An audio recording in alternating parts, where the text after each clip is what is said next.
Mesdames, Messieurs, tout d'abord, un grand merci aux organisateurs de ce salon d'avoir invité le cerveau à la table et comme, je dirais, symbole de cette journée. Je sais que ce cerveau, et vous le savez aussi, se mêle de tout.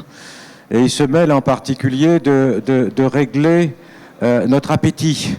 Et donc, pour ne pas ajouter à des signaux de faim qui pourraient perturber le fonctionnement de vos autres aires corticales, je vais essayer de limiter mon discours à l'une des fonctions essentielles du cerveau humain, à savoir l'empathie. D'abord, un petit mot à propos de ce cerveau. Je peux vous le montrer. Le voilà. Il pèse à peu près entre 1,2 kg et 1,4 kg. Ce qui est intéressant, c'est qu'avant ce monsieur qui s'appelle Thomas Willis, qui était anatomiste en Angleterre, personne n'avait une idée très claire de l'anatomie du cerveau parce qu'au bout de quelques jours, ce cerveau se décomposait et pendant très longtemps, les scientifiques, les philosophes ont dit il n'est pas possible que cette bouillie de lait caillé, les Anglais disaient bowl of curds, cette bouillie de lait caillé puisse être le siège de l'esprit. Et finalement, Monsieur Willis a été le premier à plonger ce cerveau dans l'alcool et à pouvoir le conserver. Et c'est à partir de ce moment-là qu'il y a eu véritablement une approche du cerveau en tant qu'organe ayant une certaine consistance et une apparence physique. Et puis, simplement, pendant très longtemps, on a pensé que les émotions, l'invention, l'imagination, bref, l'esprit, n'avaient pas grand-chose à voir avec le cerveau. C'était l'époque cartésienne où on pensait qu'il y avait d'une part la matière et une espèce de machinerie cérébrale qui fonctionnait de manière réflexe, et d'autre part la pensée et l'âme qui étaient d'essence divine. Alors maintenant, l'empathie, est-ce que finalement l'empathie est un concept nouveau, est un concept récent? Toujours pour rester au XVIIe siècle, vous connaissez tous Thomas Hobbes, qui est celui qui, en s'inspirant de Plaute, a vulgarisé cette notion que l'homme est un loup pour l'homme. Aussi longtemps que les hommes vivent sans un pouvoir commun qui les tient en respect, ils ont dans cette condition qui se nomme guerre, la guerre de chacun contre chacun. Donc nous sommes dans la vision de la guerre permanente, nous sommes dans la vision du chef d'entreprise qui doit faire la guerre aux autres chefs d'entreprise, éventuellement la guerre à son personnel, bref, une société terrible. Et il faut donc un pouvoir pour maintenir les hommes et pour les empêcher de s'autodétruire. Alors, que serait une entreprise où chacun des acteurs obéirait aux préceptes de M. Hobbes? Alors, j'ai ici un petit film pour vous montrer que l'empathie a ses limites dans l'entreprise. Et voici Alors Jean-Marc. Oui, monsieur le directeur. C'est vous qui avez travaillé toute la nuit sur ce rapport? C'est moi, monsieur le directeur, oui. Eh bien, c'est une vraie merde. Chiffres approximatifs, conclusions peu crédibles. Bravo, mon petit Jean-Marc, continuez comme ça. En tout cas, pour vous cette année, la prime. Voilà. Donc, globalement, c'est l'entreprise qu'on ne veut pas, même si on peut y rire de temps en temps. Et finalement, le premier philosophe qui a dit l'empathie, c'est une capacité naturelle de notre cerveau. Il appelait ça la compassion. C'est Jean-Jacques Rousseau dans son discours sur l'origine et les fondements de l'inégalité. Et cette phrase résume finalement tout ce que je vais vous raconter. Méditant sur les premières et les plus simples opérations de l'âme humaine, j'y crois apercevoir deux principes antérieurs à la raison, dont l'un nous intéresse ardemment à notre bien-être et à la conservation de nous-mêmes, et l'autre nous inspire une répugnance naturelle à voir souffrir tout être sensible, et principalement nos semblables. En fait, tout est dit. Tout est dit, et ces principes, selon Jean-Jacques Rousseau, c'était le bon sauvage, rappelez-vous, sont antérieurs à la raison. Donc ils sont innés, ils sont inscrits dans le câblage de nos connexions cérébrales. Et puis peut-être de façon plus inattendue, un autre philosophe du XVIIIe siècle, écossais celui-là, qui s'appelle Adam Smith, a également été sensible à une notion qu'il considérait lui aussi comme innée, qu'il appelait la sympathie. Adam Smith, vous avez peut-être tous lu ses enquêtes sur la nature et la cause de la richesse des nations. Enfin, dans toutes les écoles d'économie, il est le théoricien du libéralisme. Ce qui est intéressant, c'est qu'au même moment, il écrivait un autre livre qui s'appelait La théorie des sentiments moraux. Et ces deux ouvrages ont été simultanés. Et on verra que pour lui, le modèle économique qu'il préconise ne vaut que si le modèle moral est également respecté par les acteurs économiques. Alors, la sympathie, selon Adam Smith, aussi égoïste que l'homme puisse être supposé, il y a évidemment certains principes dans sa nature qui le conduisent à s'intéresser à la fortune des autres et qui lui rendent nécessaire leur bonheur, quoiqu'il n'en retire rien d'autre que les plaisirs de les voir heureux. Ce que pensait Adam Smith, on y reviendra à propos du fonctionnement cérébral, c'est que nous ne pouvions pas être empathiques autrement qu'en nous mettant à la place de l'autre. Et cette notion, cette capacité de se mettre à la place d'autrui a beaucoup intéressé les psychologues dans les années 60-70, et c'est ce qu'on appelle la théorie de l'esprit. Alors la théorie de l'esprit, je vais vous l'expliquer avec 3 schémas que l'on montre à des enfants âgés de 2 à 5 ans, et c'est ce qu'on appelle, ce qui est connu maintenant comme le scénario de Sally et Anne. Alors la première image, vous avez Anne et vous avez Sally. Sally met son ourson dans le petit seau que vous voyez, puis sort. La porte est fermée. Et pendant ce temps-là, Anne, fille facétieuse, prend l'ours et le met dans la caisse. Et ensuite, on fait rentrer à nouveau Sally. Et on demande aux enfants, où est-ce que Sally va aller chercher l'ours ? Eh bien, avant l'âge de 3 ans, l'attribution à autrui d'intention ou d'émotion n'est pas acquise. Et l'enfant qui a vu la succession de ces 3 scènes, avant 3 ans, va systématiquement aller chercher l'ourson dans la caisse, alors que le pauvre Sally, qui était derrière sa porte, ne savait rien de ce qui s'était passé. Donc cette capacité à se mettre à la place des autres, qui a été évoquée en premier lieu par Adam Smith, eh bien, n'est pas une faculté innée. Un autre exemple, là il s'est passé quelque chose qui m'ennuie beaucoup. On va essayer de récupérer. Voilà. Je crois que c'est la vidéo qui est tombée en panne.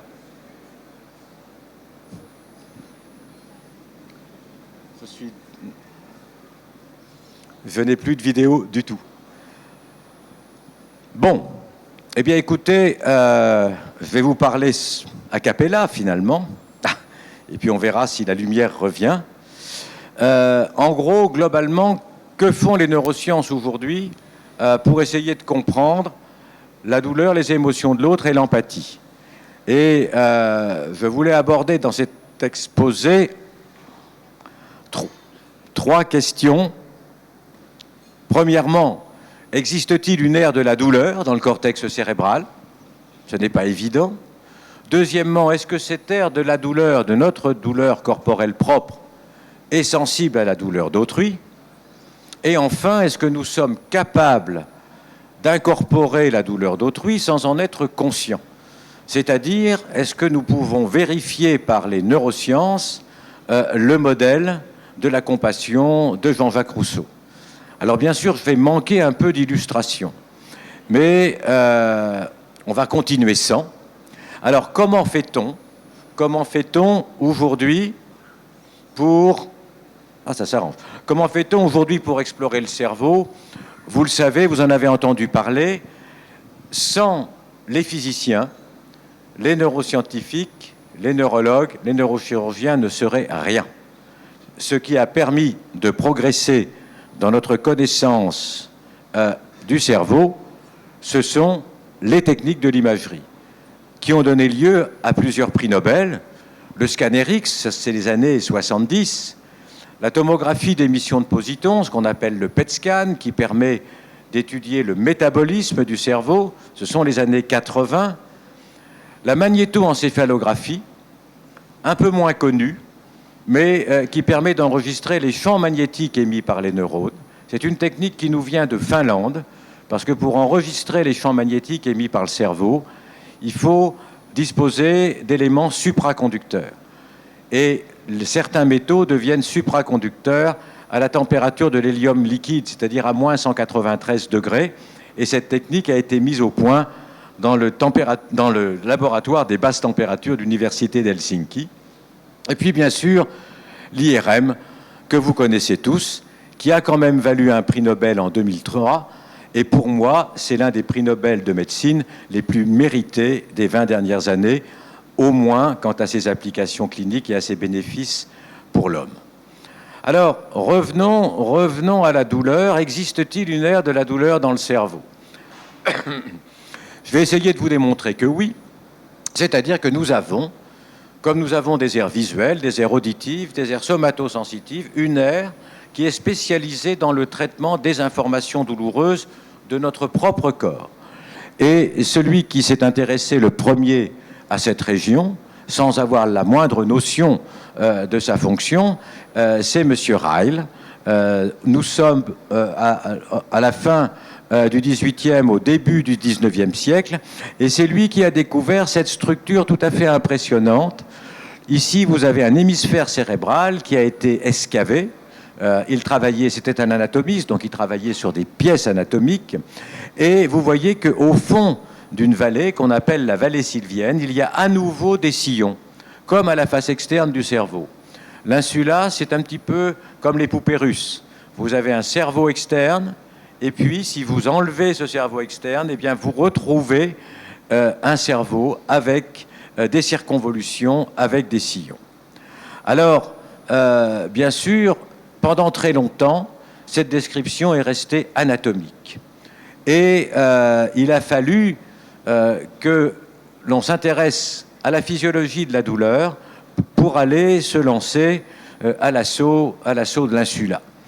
Et donc, cette île oubliée, l'île de Ryle, eh bien, on a pu l'explorer essentiellement avec l'imagerie fonctionnelle, on en dira un petit mot, mais également, et ça c'est important, avec une autre technique dont je dois vous dire quelques mots. Vous voyez ici un cerveau, donc c'est un cerveau d'un patient, et vous voyez ici des trajets pointillés qui sont en fait des électrodes qui sont implantées dans le cerveau de ce patient. Alors pourquoi fait-on ça? Certainement pas pour faire des neurosciences. En fait, on fait ça essentiellement pour aller localiser les zones d'origine des crises d'épilepsie partielle, avec l'objectif de les enlever. Donc, personnellement, je ne suis pas neurochirurgien, mais mon métier consiste essentiellement à dessiner les pointillés qui permettront de guérir l'épilepsie sans pour autant créer des déficits fonctionnels. Donc, ces électrodes étant en place, les malades sont motivés par le fait de guérir de leur épilepsie, et pour réussir à savoir d'où viennent leurs crises, eh bien, on attend qu'ils fassent des crises. Et ça peut durer 8 jours, 10 jours, 15 jours. Et pendant toute cette durée-là, ces patients vont faire travailler leur cerveau, et avec leur autorisation, on utilisera, pour les traiter et pour les interpréter, les cerveaux électriques qu'émettent leurs neurones, afin de savoir comment réagissent les aires de leur cortex cérébral dans différentes situations, et en particulier dans des situations où ils ressentent une douleur. Et c'est avec ces électrodes profondes qui sont dans l'insula ici que nous avons acquis un certain nombre de données qui vérifient les vues de Jean-Jacques Rousseau. Mais nous allons y revenir. De toute façon, quand nous avons commencé à explorer l'insula, ça fait une douzaine d'années, personne ne connaissait l'insula. Et nous avons ouvert la boîte de Pandore, à tel point que, au cours des 10 dernières années, il est sorti chaque jour 7 articles en anglais portant sur cette partie du cortex cérébral. Donc l'insula est devenue la dernière destination à la mode du tourisme neurologique ou la rockstar des aires cérébrales. Et donc, qu'a-t-on appris sur l'insula? Eh bien, ce qu'on a appris sur l'insula, que vous voyez ici dessiné, donc dans la profondeur, on a enlevé la surface, eh bien, on a appris qu'elle avait de multiples fonctions. D'une part, elle reçoit les messages douloureux, on va y revenir. D'autre part, elle intervient dans la régulation de notre attention, de notre langage, de notre mémoire. On n'en parlera pas aujourd'hui. Par contre, elle intervient également dans les émotions, dans la partie tout antérieure que vous voyez là. Là, c'est la région qui reçoit les informations du corps, et là, c'est la région qui régule les émotions. Et en passant, elle est impliquée dans nos capacités olfactives et gustatives. Ceci pour vous mettre l'eau à la bouche à l'approche du buffet. Et donc, est-ce que cette zone, nous avons la preuve qu'elle s'occupe de la douleur? Eh bien, quand nous mettons des électrodes chez les patients pour détecter leur zone épileptogène et la cartographier, nous faisons également des stimulations à très faible amplitude, de manière à s'assurer que le cortex que l'on peut enlever ou que l'on doit enlever n'est pas un cortex fonctionnel, n'est pas un cortex indispensable à la mémoire, à l'attention, par exemple, qui risquerait de causer des déficits après la chirurgie. On stimule une zone sur à peu près 5 mm3 et on obtient une douleur. Et cette douleur n'est pas au même endroit selon la zone que l'on stimule. C'est ce qu'on appelle la somatotopie, c'est-à-dire la représentation. Nous avons une représentation de notre corps douloureux dans la partie postérieure de l'insula. Alors maintenant, passons à l'aspect social. Qu'en est-il de la douleur sociale? Comment étudier la douleur sociale? Alors, il y a plusieurs moyens de le faire. Le principe, c'est toujours, j'espère que voilà, le principe, c'est toujours, bien sûr, ces électrodes implantées dans l'insula, dans la zone qui gère la douleur et dans celle qui gère l'émotion, et en utilisant ce genre de jeu.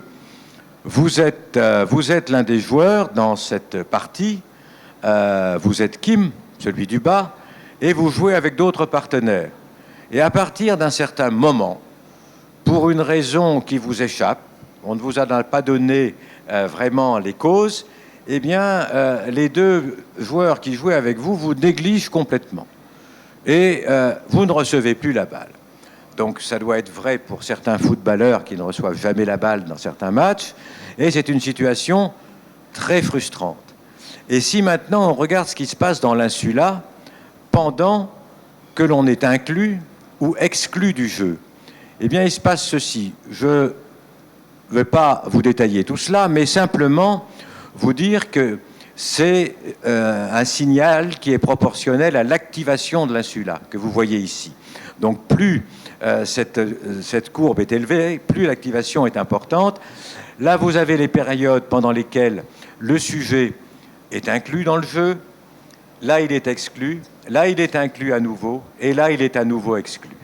Et vous voyez que dans l'insula, et en particulier dans l'insula postérieure, eh bien, plus vous êtes exclu souvent, plus c'est douloureux pour vous, plus c'est incompréhensible, et plus vous avez une réponse de l'insula postérieure.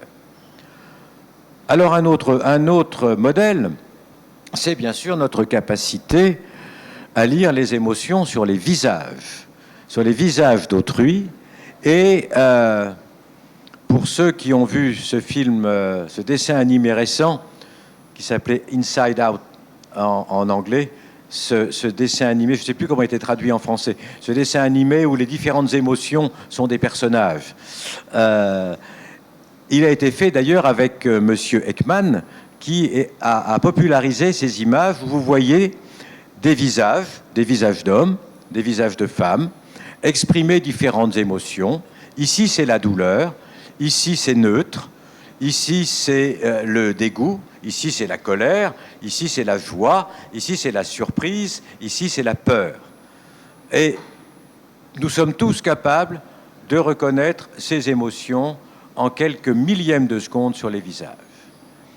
Et si on demande dans ce genre de situation à vous, à moi, de reconnaître les visages de peur, eh bien, si l'on répète la même épreuve en disant « reconnaissez non pas le visage de peur ou le visage de douleur, mais savoir si la personne en question est un homme et une femme », eh bien, on peut en 100 millièmes de seconde lire la douleur sur le visage d'autrui, alors qu'on est incapable de lire le genre, par exemple.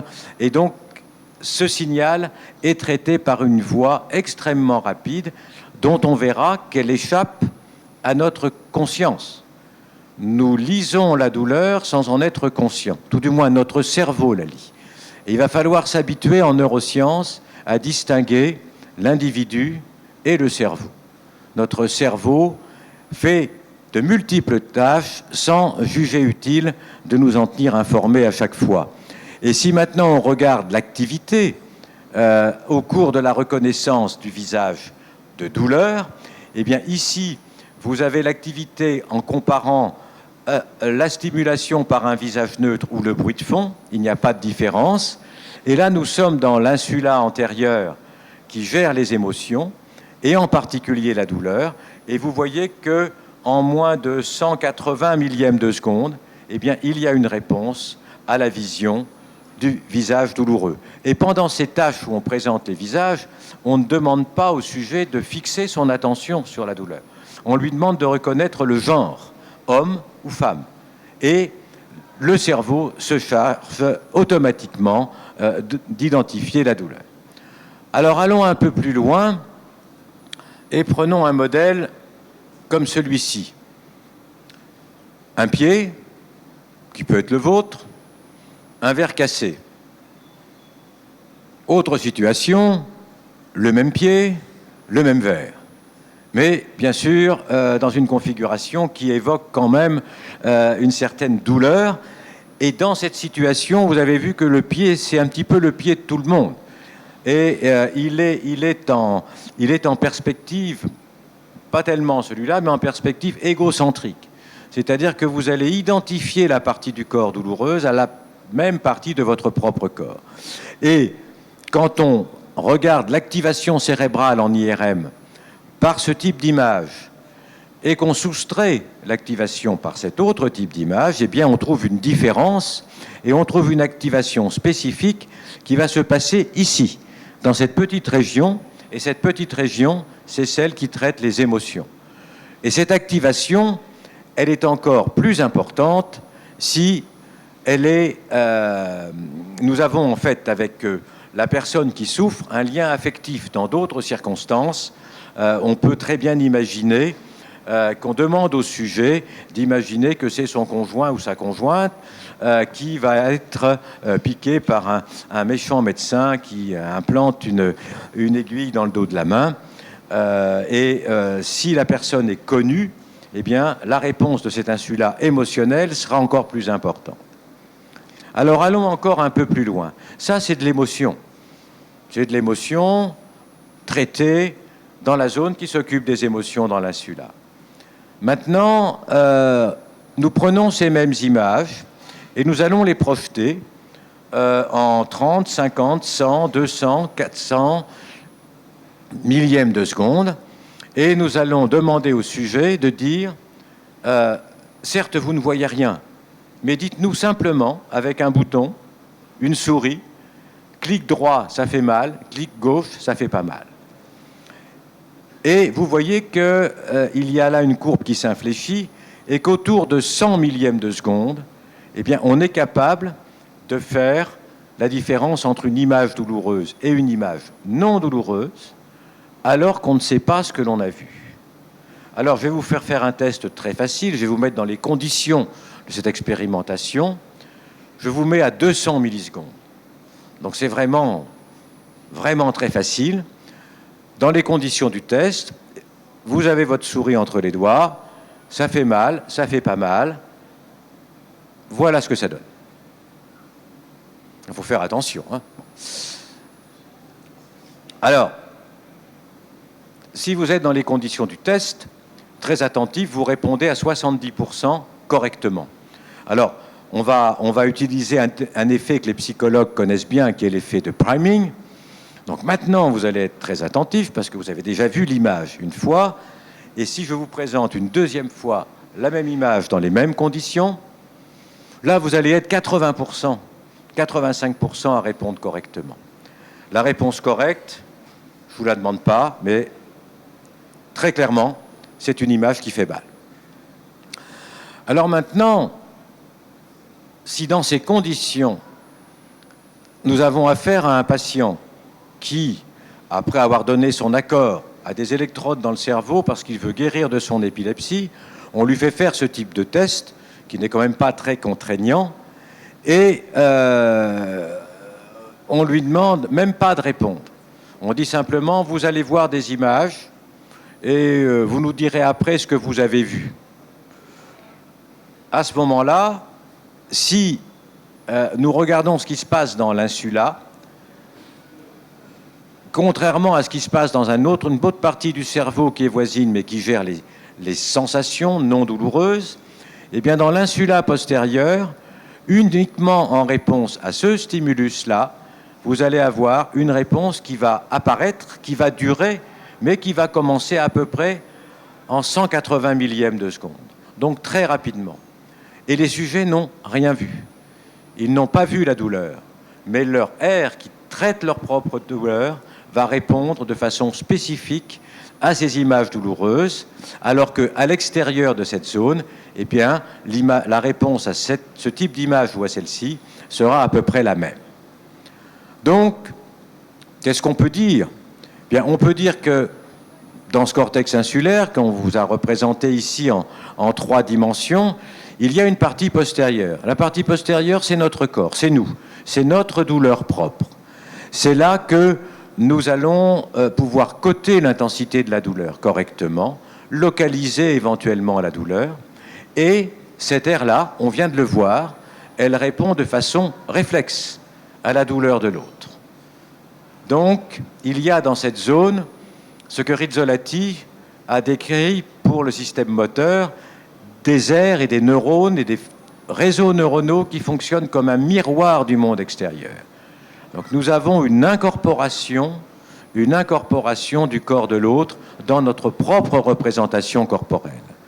Et puis l'insula antérieure vient ensuite pour déclencher la réaction émotionnelle et nous permettre de lire les émotions sur les visages, par exemple.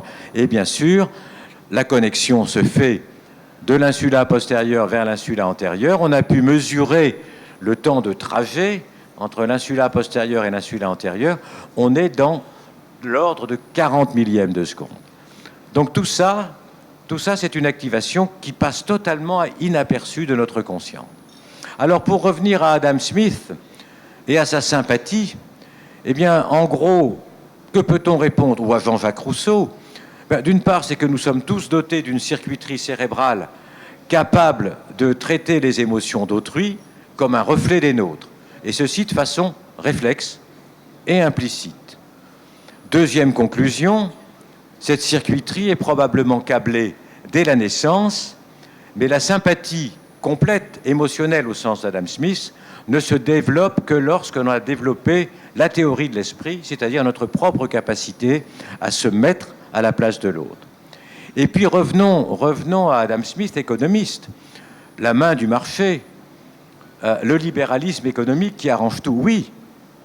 Mais Adam Smith pensait quand même que la faculté de notre cerveau d'être le miroir de celui de l'autre, jointe à notre propension naturelle, ça c'est lui qui l'a écrit, la propension naturelle, à accroître notre bien-être par l'échange de biens, de produits et de services, devrait assurer l'équilibre naturel d'un système économique fondé sur l'initiative individuelle. Et c'est un vrai problème, le problème du libéralisme économique. Donc en gros, libéralisme sans empathie, no way, pas d'avenir. C'est un peu brutale, mais histoire de marquer les esprits.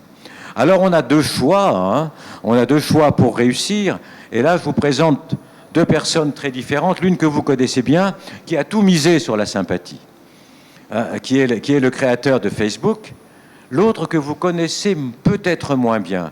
Elle s'appelle Ayn Rand. Ayn Rand a écrit un roman qui s'appelle Atlas Shrugs. Atlas secoue ses épaules, Atlas qui porte le monde. Ayn Rand est une émigrée russe qui est arrivée aux États-Unis et qui est intimement persuadée que le monde est cruel et qu'il le faut sortir de tout égalitarisme, de tout sens de l'égalité, et que ce sont les plus forts qui doivent être respectés parce que ce sont eux qui font tourner le monde. Le livre d'Ayn Rand est l'un des plus lus aux États-Unis et c'est la Bible du Tea Party actuellement. Donc, il est traduit en français, lisez-le, c'est assez impressionnant, c'est une vision différente, ce qui bien sûr n'est pas la mienne, ou tout du moins n'est pas celle des neurosciences.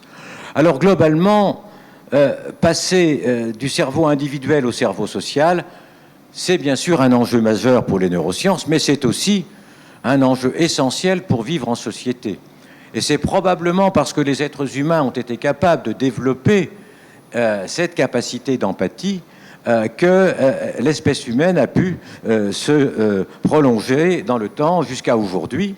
Et c'est la raison pour laquelle on a créé un institut qui s'appelle l'Institut Cerveau et Santé Mentale.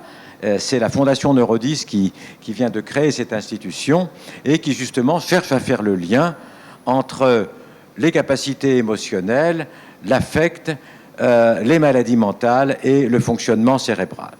Alors maintenant, je vais changer de casquette. Je vais prendre ma casquette de président de Neurodis. Il faut bien que je parle en tant que président. Je serai rapide. Neurodis, qu'est-ce que c'est ? C'est essentiellement un réseau de recherche sur le cerveau et les maladies cérébrales, mais c'est le réseau qui est près de chez vous. C'est la neuroscience, mais ce n'est pas l'Institut Cerveau et Moelle parisien. Donc ce sont des recherches qui se font dans le cadre de la grande région Rhône-Alpes-Auvergne. C'est une fondation qui a été créée sur appel d'offres par l'État en 2007. Et déjà en 2007, nous avions assimilé l'évolution de la géographie régionale. En fait, l'Auvergne fait partie de Neurodis parce que je suis auvergnat. C'est une très mauvaise raison. Donc, c'est le premier réseau en France de chercheurs en neurosciences, organisé en réseau, plus de 800. C'est une fondation qui ne fait pas le tri entre les pathologies. Donc, ce n'est pas une fondation qui va ne chercher que sur une maladie, l'Alzheimer, l'épilepsie, le Parkinson. C'est une fondation qui sélectionne les meilleurs projets, quel que soit le domaine pathologique ou quel que soit le domaine neuroscientifique. Cette sélection est effectuée par un jury international, totalement extérieur à l'institution. Et notre rôle, c'est justement de lancer des projets qui portent sur l'ensemble du périmètre géographique de Neurodis, sur les neurosciences et la neurologie. Nos objectifs principaux, nos missions générales, c'est bien sûr d'augmenter l'attractivité de notre territoire. Pendant les 5 premières années de notre existence, nous avons accueilli 20 chercheurs pour des périodes de 2 à 5 ans, étrangers ou français, doctorants ou post-doctorants qui s'étaient exilés aux États-Unis ou en Angleterre, que nous avons fait revenir. Et nous sommes très fiers du fait que 75% de ces chercheurs sont restés pour continuer à travailler avec nous en Rhône-Alpes. Ouverture internationale, bien sûr, et innovation médicale. L'Institut Sésame, ce sont des plateformes technologiques pour faire de l'imagerie cérébrale, pour étudier la pénétration des médicaments dans le cerveau, pour étudier la réalité virtuelle, dont vous avez eu certains exemples, au service de la rééducation, et pour étudier les cellules souches pour traiter la maladie de Parkinson ou la maladie d'Alzheimer dans un avenir relativement lointain, ou encore pour utiliser les signaux cérébraux pour comprendre le fonctionnement cérébral. En 2015, nous avons financé 9 projets. 312 000 euros. On souhaiterait faire beaucoup plus. Ces 9 projets concernent des champs aussi variés que l'accident vasculaire cérébral, le stress, le pronostic des comas, la maladie de Parkinson et certaines maladies rares. Et nous souhaitons mettre à nouveau sur la table l'année prochaine un nouvel appel d'offres pour continuer et si possible amplifier nos actions. Alors, vous êtes chef d'entreprise, vous êtes entrepreneur, bien sûr on vous invite à nous rejoindre et à passer à l'action avec nous. Dans le cadre des relations sociétales dans l'entreprise, avec bien sûr vos salariés, vos cadres, vos clients, leurs familles, en sachant que chacun d'entre nous a un membre de sa famille qui souffre d'une maladie neurologique ou psychiatrique. Chacun d'entre nous, voire plusieurs. Il n'y a pas d'exception, pratiquement, à partir d'un certain âge. Ensuite, deuxième élément économique important, le Brain Research Council, qui est l'organisme européen de l'Europe des 27, qui évalue les coûts de santé, a évalué en 2010, il y a déjà 5 ans, le coût des maladies neurologiques à 800 milliards d'euros par an pour l'Europe des 27. Et puis enfin, puisque nous parlons argent, nous sommes une fondation reconnue d'utilité publique. Donc tous ceux qui nous viennent, qui viennent avec nous et qui contribuent au financement de Neurodis bénéficient des avantages fiscaux propres à ce type de fondation, 60% sur l'impôt sur les sociétés et des réductions fiscales que je ne détaille pas sur l'impôt sur les revenus des personnes physiques et l'impôt sur la fortune, de solidarité sur la fortune. Alors qu'est-ce qu'on peut faire avec vous ? On peut vous accompagner d'une part en faisant des conférences, ce que je fais aujourd'hui, mais ce qui peut être fait au niveau de l'entreprise, en invitant vos entreprises ou vos personnels à venir nous voir. Vous avez eu de nombreux chercheurs de Neurodis qui étaient là aujourd'hui. Vous avez vu que ce sont des gens plutôt sympathiques et ouverts et qui ne répondent pas du tout à l'image du chercheur cloîtré que certains d'entre vous peuvent avoir gardé de leur éducation, proche ou lointaine. Et puis, bien sûr, nous communiquons et vous communiquerez, si vous venez avec nous, à propos de Neurodis et de l'image des entreprises qui nous viennent en aide. Je vous remercie de m'avoir écouté, j'en ai terminé, et je vous souhaite à tous un très bon appétit.